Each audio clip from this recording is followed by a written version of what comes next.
2025 সাল শেষ হতে আর কয়েকদিন বাকি।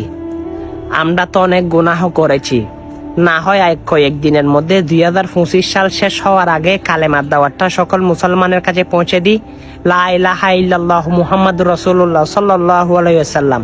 হাসরের ময়দানে যখন আপনার 2025 সালের গুনাহ দেখবেন, তখন রব্বে করিমের দরবারে এটাই বলতে পারবেন, আমি 2025 সালের শেষ দিকে এসে আপনার কোনো ইবাদত করতে না পারলেও আপনার কালেমার দাওয়াতটা সকল মুসলমানের কাছে পৌঁছিয়েছি।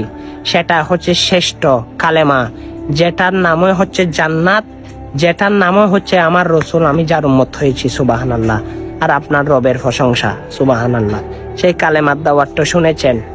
26 সাল আসার আগে আগে সকল মুসলমানের কাছে না হয় কালেমার দাওয়াতটা ঝড়ের গতিতে শেয়ার করে দেন। অনেক মানুষ আপনার কারণে 2025 সালে গুনাহ মোচন করে 26 সালে যেতে পারবে। আমিন।